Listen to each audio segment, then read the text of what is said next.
Welcome to Mulch, the podcast for flower farmers who love growing beautiful things and want to build a business that lasts. I'm your host, Rebecca Anning-Brown from Silver Grey Foliage in Yorkshire, and every week we'll get real about what it takes to grow flowers for a living, from the planning and the planting to the mindset and the money. Whether you're just starting out or a few seasons in, you'll find honest conversations and practical ideas to help you to root your business in firm soil. Thank you for listening. And if you've enjoyed this episode, please subscribe and leave a review. It really will help more flower farmers to get on and grow. Let's dig in.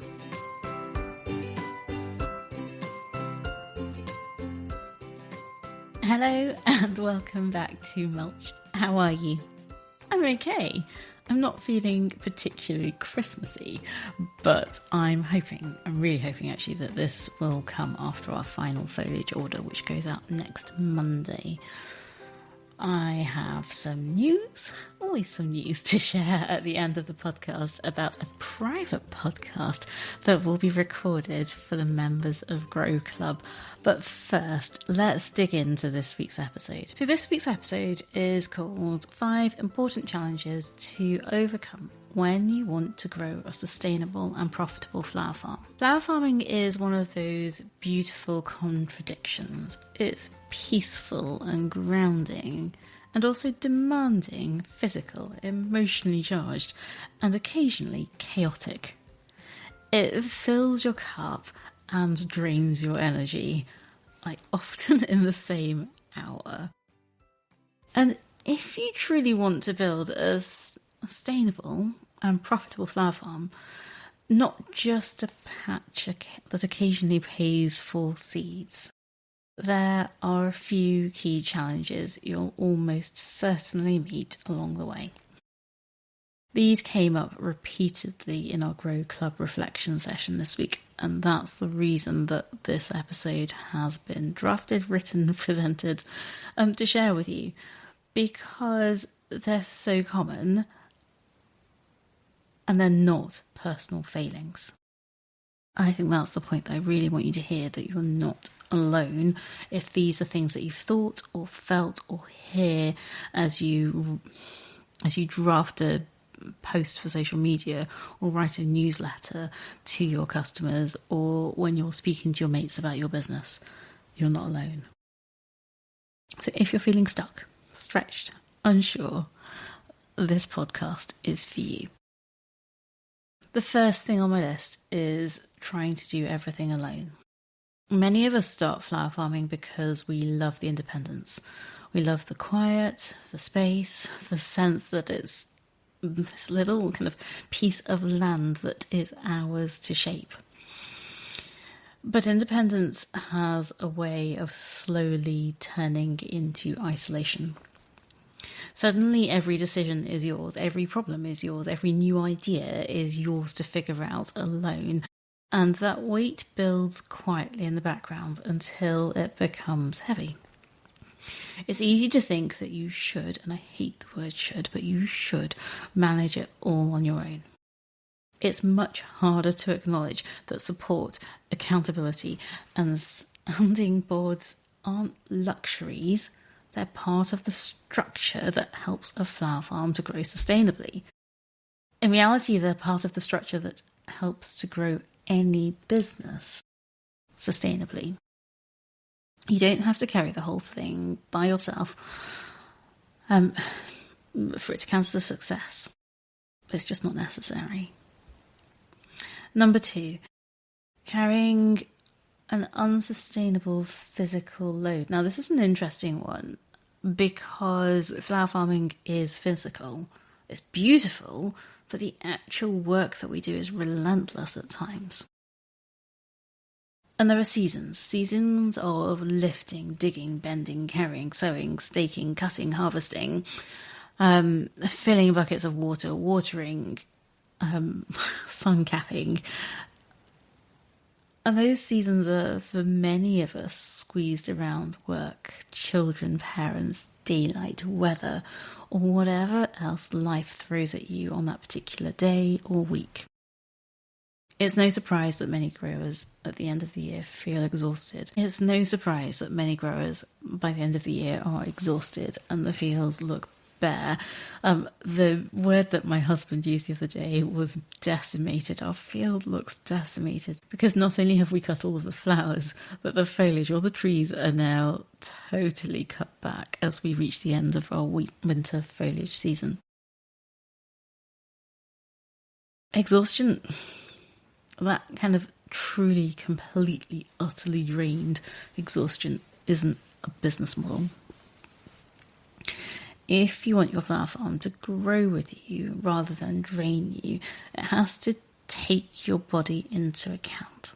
That starts with noticing the load that you're carrying, acknowledging what feels heavy, understanding the work that really has an impact, and allowing yourself to imagine different ways of working. Not everything needs to be done the hardest way for it to be done properly. And not everything needs to be done by you for your business to be profitable. Your body is not separate from your business. It's actually part of the ecosystem of your business because you, which includes your body, are your business. Okay, the third thing on my list that I've kind of gleaned from listening back to the recording of Tuesday's session is unclear boundaries with customers. So this is a challenge that almost every grower meets at some point in their business.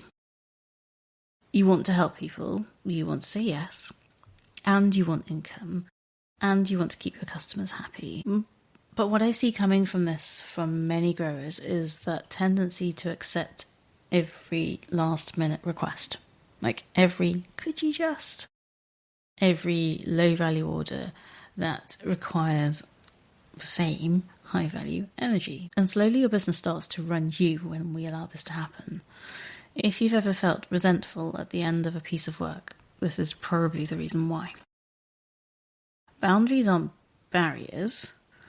They're the gentle edges that keep the whole thing workable. They protect your time, your capacity, your pricing, your energy, and the quality of what you offer. Most importantly, boundaries keep the joy in your business and they stop you from becoming resentful of work that you started because you love it. And joy is something a sustainable flower farm absolutely depends on. Number 4, fourth challenge that you need to overcome to grow a sustainable and profitable flower farm. And that is feeling unfocused or pulled in too many directions. Flower farming comes with endless, literally endless possibilities, which sounds exciting, and it is exciting in your first year, until you're the one trying to choose between them. Maybe you recognise the feeling of growing a bit of everything, but not enough of what you actually need. Wanting to improve every season at once, so that's spring, summer, autumn and winter. I'll do it tomorrow. Juggling weddings, bouquets, workshops, wholesale subscriptions.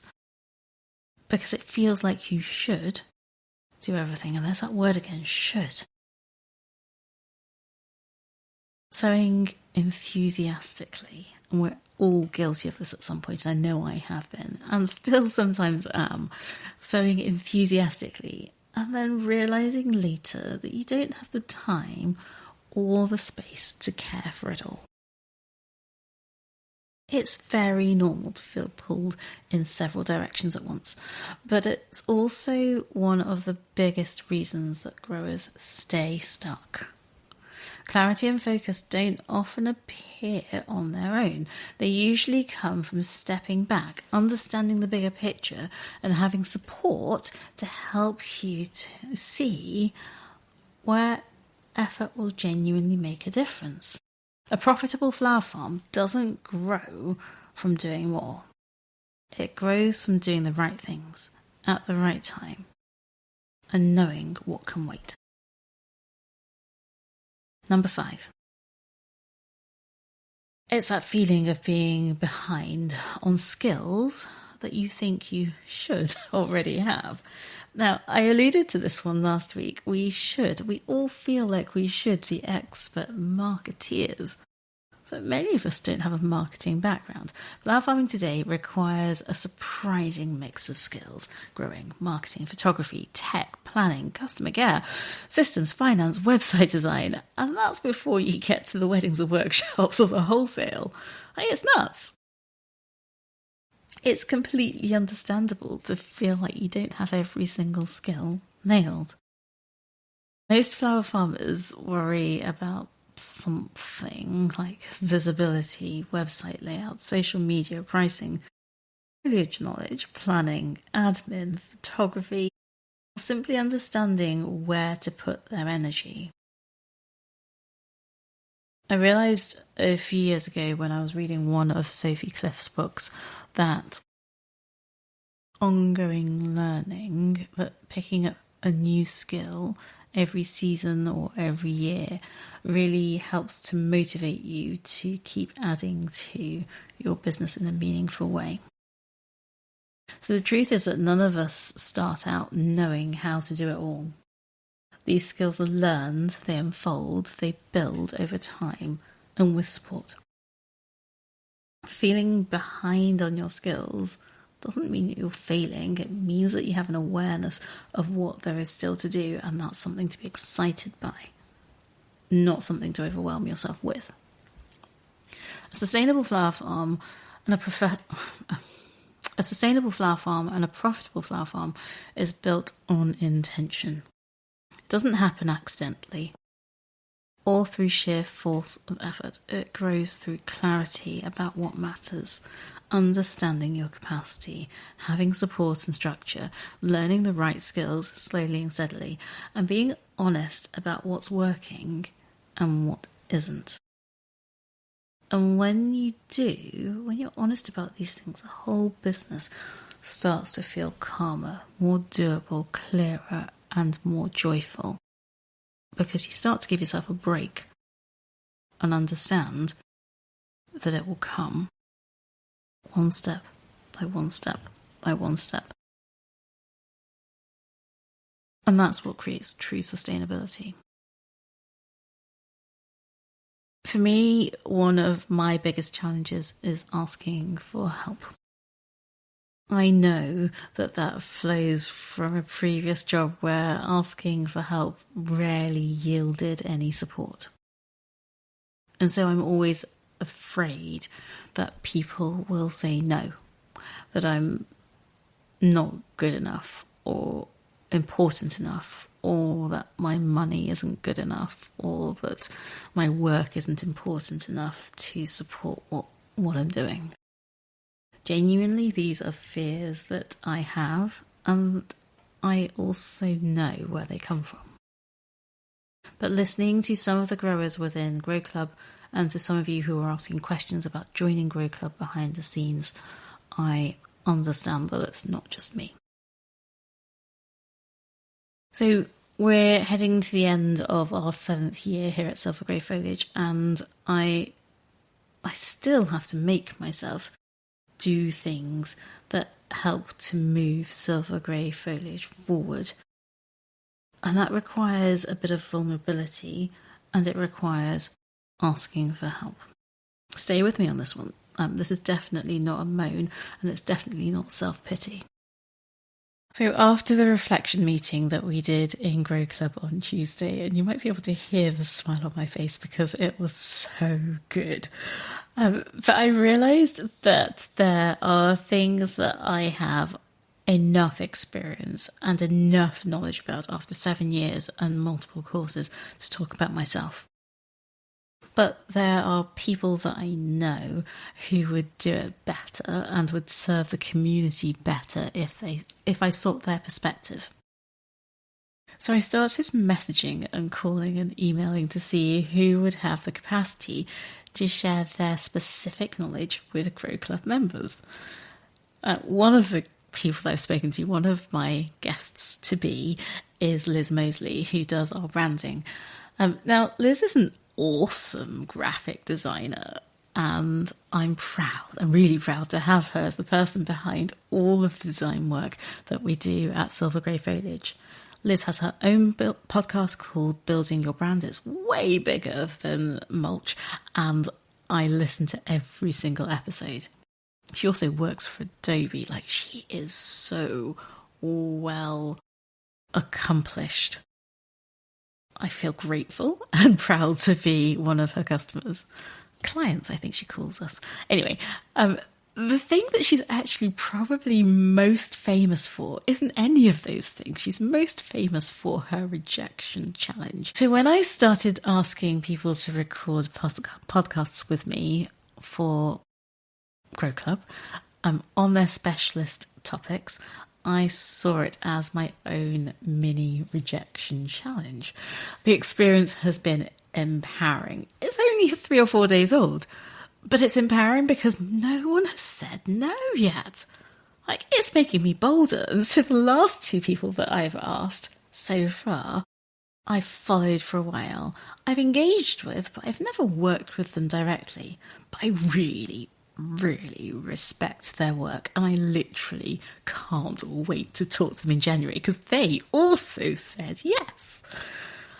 This is going to be a private podcast. It will be recorded from January onwards, and so far I have a branding expert, a design expert, a website expert, an incredible small business mentor, and a content creation expert.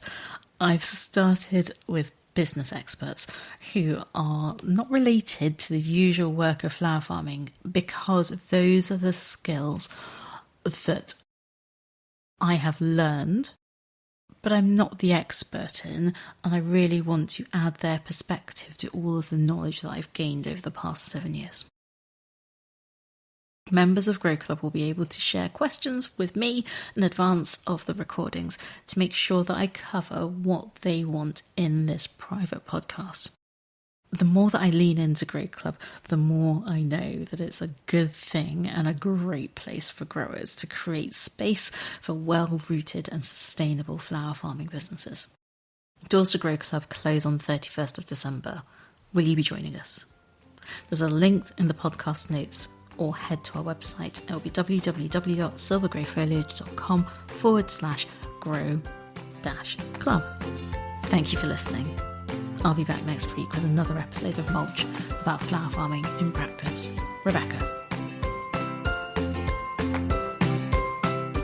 Thank you for listening to Mulch today. Don't forget to subscribe and to share the podcast with your flower farming friends. I'll be back next week, helping you to firm your flower farming roots with real and practical flower farming insights and advice. Rebecca.